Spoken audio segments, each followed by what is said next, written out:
পিতাবিহীন আল্লাহর হুকুমে ফেরেশতা জিবরাইল আলাইহিস সালাতু ওয়াস সালামের মাধ্যমে মরিয়ম আলাইহিস সালামের কাছে এসে তার গর্ভে ঈসা আলাইহিস সালামকে স্থাপন করেন। বিষয়টি কেমন যেন অস্পষ্ট হয়ে গেল। বন্ধুরা, আজকে তোমাদেরকে এই বিষয়ে স্পষ্ট করে দেওয়ার জন্য আজকের এই ঘটনাটি তোমাদের সামনে টেনে আনলাম।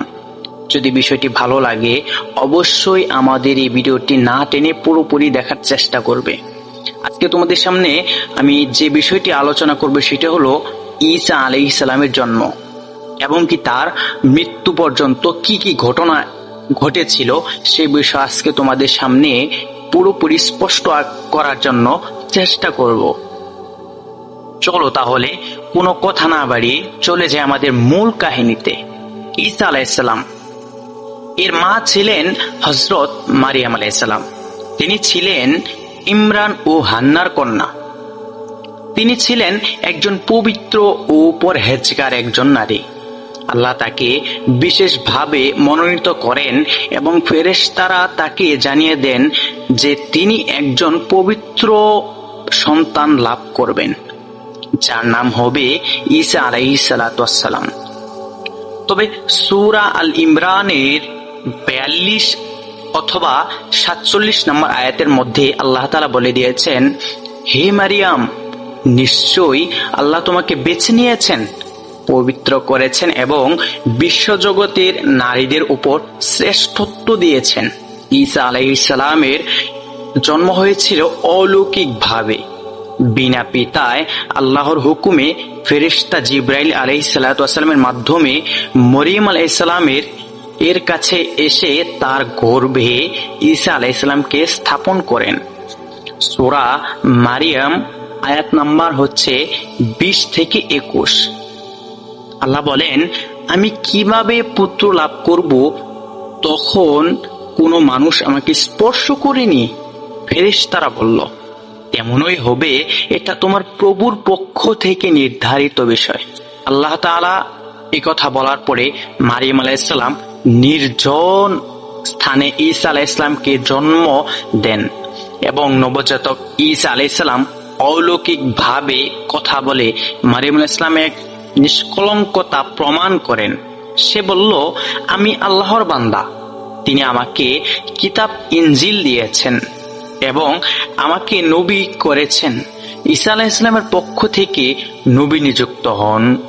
তিনি ইনজিল নামক কিতাব লাভ করেন এবং বনি ইসরায়েলদের মধ্যে দাওয়াত প্রদান করেন। আল্লাহ তাআলা ঈসাকে অনেক মুজিজা দান করেন।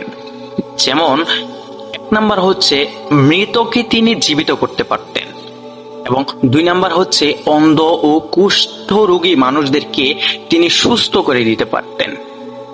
3 নাম্বার হচ্ছে তিনি মাটি থেকে পাখি তৈরি করে তাতে ফু দিয়ে জীবিত করতে পারতেন। 4 নাম্বার হচ্ছে তিনি অদৃশ্য জিনিসকে জানিয়ে দিতে পারতেন। বনি ইসরায়েলদের এক দল ঈসা আলাইহিস সালামের বিরুদ্ধে ষড়যন্ত্র করে তাকে ক্রুশবিদ্ধ করতে চায়, কিন্তু আল্লাহ তাআলা তাকে আকাশে তুলে নেন এবং একজন অন্যকে তার মতো করে দেন। তারা তাকে হত্যা করেনি, তাকে ক্রুশবিদ্ধও করেনি, বরং তাদের কাছে তাকে সাদৃশ্য করানো হয়েছিল, বরং আল্লাহ তাকে নিজের দিকে উঠিয়ে নিয়েছেন। ঈসা আলাইহিস সালাম এখনো জীবিত এবং আকাশে অবস্থান করতেছেন। তিনি কিয়ামতের আগে পৃথিবীতে ফিরে আসবেন, দাজ্জালকে হত্যা করবেন এবং ইসলাম ধর্ম প্রতিষ্ঠা করবেন। ঈসা ইবনে মারিয়াম অবতরণ করবেন, তিনি দাজ্জালকে হত্যা করবেন এবং পৃথিবীতে ন্যায় বিচার প্রতিষ্ঠা করবেন।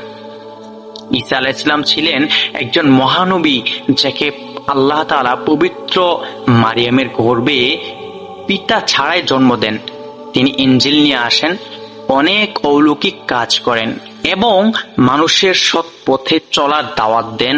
তাকে হত্যা করা সম্ভব হয়নি, বরং তিনি আল্লাহর নিকট উত্তোলিত হয়েছিলেন। ভবিষ্যতে তিনি পৃথিবীতে আবার ফিরে আসবেন। এটি মুসলমানদের আকীদার অংশ। ভিডিওটি যদি তোমাদের কাছে ভালো লেগে থাকে অবশ্যই লাইক, কমেন্ট, শেয়ার করবে আর যদি কোথাও আরো এই বিষয়ে জানার থাকে তাহলে কমেন্ট করে আমাকে জানাতে পারো। ভালো লাগলে অবশ্যই একটি লাইক, সাবস্ক্রাইব করতে ভুলবে না কিন্তু। ভালো থাকবে। আসসালামু আলাইকুম।